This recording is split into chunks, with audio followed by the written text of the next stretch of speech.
There's more than one way to cover what the President of the United States did and said publicly today.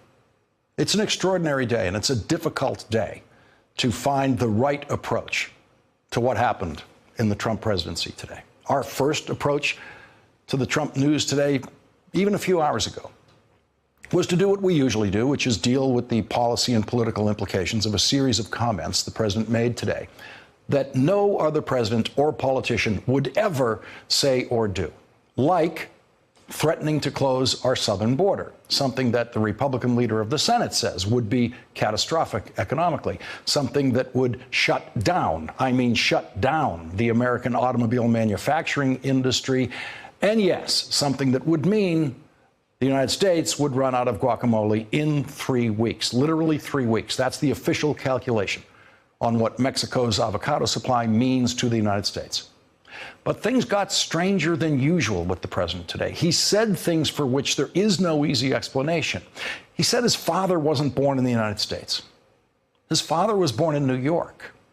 Usually with a Trump lie, you can easily figure out what he's trying to accomplish with the lie, but not today. The president struggled to pronounce a very simple word, and he repeatedly could not do it.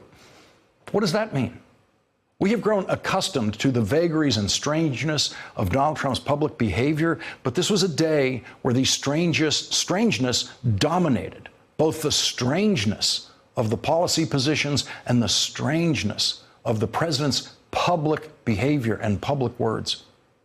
And in his final comments, public comments of the day, he said this tonight at a Republican fundraiser in Washington. If you had a normal president, I don't want to say that negatively, I think I'm very normal, but if you had a normal, you know what I mean. In other words, if you had a stiff as president, which most of them are, I hate to say. How often do you hear a normal person say, I think I'm very normal? Have you ever heard a president of the United States feel compelled to publicly announce, I think I'm very normal? Does that mean he knows he's not normal? There are a bunch of important questions, urgent questions about the president today that political analysis cannot answer. Political expertise cannot answer some of these questions. And that's why, along with our political analysts tonight, we're going to be joined by a psychiatrist in our leadoff discussion of what the president did and said today. Donald Trump is a 72-year-old man whose father had Alzheimer's and died in New York 93 years after he was born in New York. And today, Donald Trump said this about his father, Fred Trump, whose picture the president keeps right behind his desk in the Oval Office. My father is German, right? Was German, and born in a very wonderful place in Germany, and so I have a great feeling for Germany. A wonderful place in Germany. What place? His father was born in New York, just like Donald Trump. Donald Trump's grandfather was born in Germany. What does it mean when you confuse where your father was born with where your grandfather was born? My father was born in Boston. My grandfather was born in Ireland, and I have never once confused that. But then I'm not 72 years old, I don't have Alzheimer's in my family history, and I'm not the president of the United States trying to convince NATO that I'm not just being mean when I ask NATO countries to spend more money on their military. That's what Donald Trump was actually talking about today when he said that his father was born in Germany. He repeatedly said that the United States spends much more on defense than we actually do. And that is the kind of Trump falsehood that we probably wouldn't even mention tonight. But in any other presidency, that would actually be the hot news of the day. The president doesn't even know how much money we spend on defense. That would be big news in any other presidency. Watching the president today, you had a right to wonder whether the president simply likes to exaggerate how much we spend on defense or actually cannot learn the real number of what we spend on defense. You had a right to wonder today if there's something wrong with the workings of the president's mind, especially if you watched him repeatedly struggle to say the word origin. What kept coming out was something that sounded like oranges. And I hope that this investigation now, which is finished.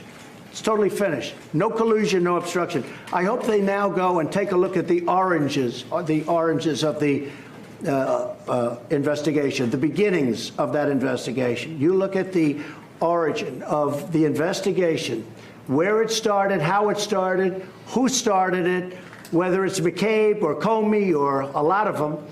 Where does it go? How high up in the White House did it go? You will all get Pulitzer Prizes, okay? You're going to all get Pulitzer Prizes.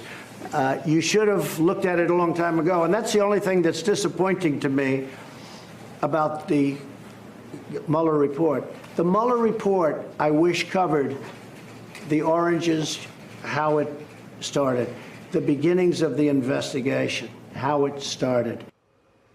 He said oranges twice. Then he successfully said the word origin, which apparently gave him the confidence to try to say it one more time. And when he tried to say it one more time, he said oranges again. I don't know what that is. I have my own struggle with words. You see that here, but it's simply a struggle to suppress my native Boston accent in favor of speaking American. It's not that I try to say a very simple word and I can only get out the first two letters before I change that simple word into a completely different word repeatedly. What is that? What was happening to the President of the United States today? The President recently decided to order his Justice Department to switch sides in a legal case from defending the Affordable Care Act in court, as the Justice Department is supposed to do with all federal laws, to opposing the Affordable Care Act in court, which is an unprecedented position taken by the Trump Justice Department. The President did that against the wishes of the top Republican in Congress, Senate Majority Leader Mitch McConnell. It is a politically disastrous position for the President to take, as Mitch McConnell knows, and as every Republican in Congress knows, but the President did it anyway. In any other politician, if any other politician did that, we would be questioning his or her neurological health tonight. That's how politically crazy that is, but we've grown accustomed to that with Donald Trump. The president has been pretending that he has a health care plan ready to pass and be signed into law as soon as the Supreme Court strikes down Obamacare, but no one believes that. And today, Mitch McConnell said he finally got the president to stop saying that. Is there a distance between you, President, on what he wants to do on health care and where you see the health care debate standing right now? Yeah, not any longer. We had a good conversation yesterday afternoon, and I pointed out to him the Senate Republicans' view on dealing with comprehensive health care reform with the Democratic House of Representatives. So I made it clear to him we were not going to be doing that in the Senate, so we don't have a misunderstanding about that. We'll not be doing comprehensive in the Senate. And minutes after Mitch McConnell said that, Donald Trump said this. Did Mitch McConnell ask you to delay this? No, I wanted to delay it myself. I want to put it after the election because we don't have the House. So even though the health care is good, really good, it's much better than when the plan comes out, which we'll be showing you at the appropriate time. It's much better than Obamacare. So when the plan comes out, you'll see it. It's much better than Obamacare. It doesn't exist, but it's much better than Obamacare. Not a word of the Trump health care plan exists anywhere, not on a notepad, nowhere, but it's much better than Obamacare. What do you call that? There is a political discussion to be had about this, and there is a psychiatric discussion to be had about this. And that is why we are leading off our discussion tonight with Dr. Prudence Gourgassian, a psychiatrist and psychoanalyst and past president of the American Psychoanalytic Association. Also with us, Ron Klain, a former senior aide to President Obama and former chief counsel to the Senate Judiciary Committee. He knows the workings of the White House and the Senate and knows the kind of dynamics that go on between Mitch McConnell and President Trump in a situation like this. And Adam Gentleson is with us. He's the former deputy chief of staff to former Senate Majority Leader Harry Reid. He knows the workings of Mitch McConnell's mind on these matters very well. He's joined us before on this subject. But Doctor, I want to start with you. This is one of those days, as every day is, but this is the day where it just became overwhelming, where in watching the president, it became imperative that we once again check in on a psychiatric view of what it is we're watching when we're watching Donald Trump in these situations? Well, I feel like you asked me here kind of on a house call tonight. It was a very strange day, even for Donald Trump. I think what he'll say tomorrow, I predict, is that he meant to say his grandfather was born in Germany. He was clearly struggling to kind of locate his thoughts and his memories, and he'll get it. He'll just segue out of that by saying he meant his grandfather. The word finding problem, I didn't hear him saying oranges. To me, he had the first two syllables of the word, and he couldn't remember the end of it. That's what it sounded like to me. And then he substituted beginning and the start of, and then he wanted to go back to it. So, yeah, I can't do a neurologic exam just watching the tape today. If he were a normal leader, to use his phrase, he would seek an evaluation. If he were CEO of a big company and he found himself forgetting words or making mistakes like grandfather and father, conflating them, he'd seek a neuropsychiatric evaluation, and willingly, eagerly, to see if he was having cognitive difficulties. But I don't think he'll do that. And Doctor, when you see him tonight standing up there in front of an audience after a day like today, or any day, saying things like, I'm perfectly normal, I think I'm perfectly normal. In your experience, and I'm not saying, I don't mean Donald Trump particularly, since you have no experience with him, but in your clinical experience in dealing with people and the way they talk about themselves, does that kind of comment about oneself tell us anything about that person? Well, we have a concept called the unprovoked denial. So, if you say, I am not a liar, and nobody asked you if you were, you wonder why the person is bringing it up. So it comes under the heading of unprovoked denial, and it's kind of like, okay, well, I didn't ask you if you were normal, so why is it on your mind? He clearly sounded very, very stressed and anxious today, and anybody is going to have more with the slightest bit of difficulty cognitively, just in general.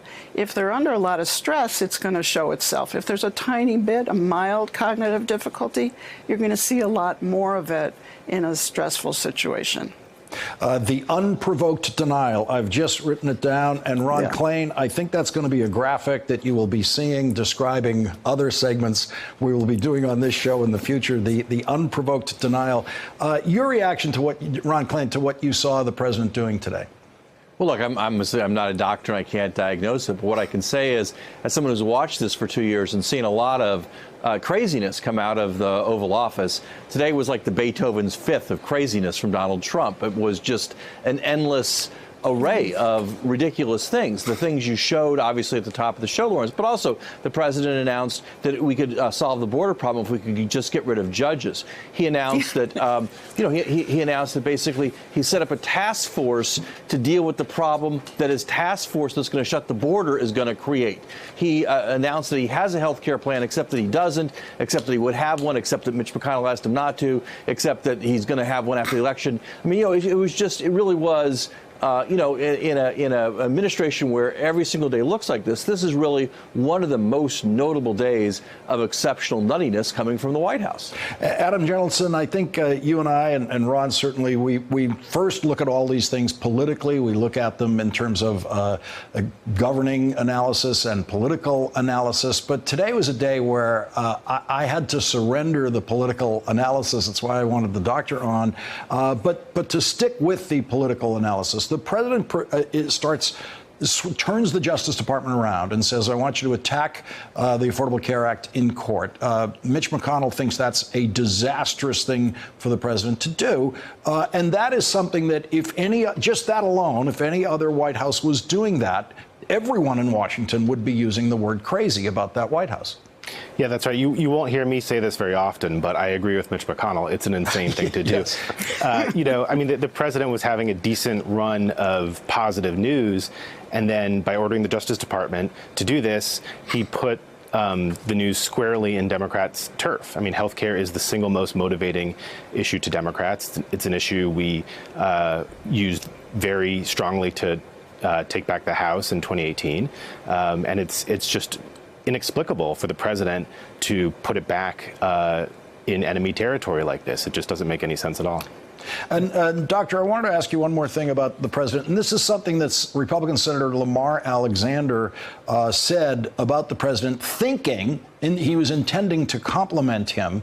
He said, even people who don't like him, when they are with him, are impressed with how easily he works a room. I think he likes people. He lives in the moment. He's not thinking of the next day or even the next hour or the next person. He's that kind of personality.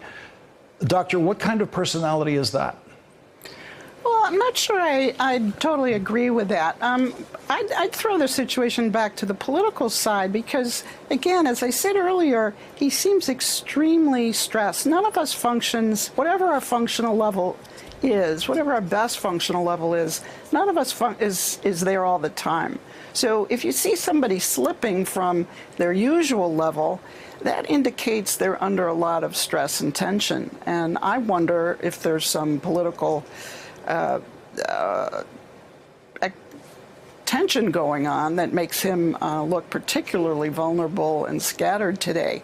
Does he live in the moment? I think he's constantly strategizing to figure out how to make himself look good. And so I don't know if I'd agree with Senator Alexander.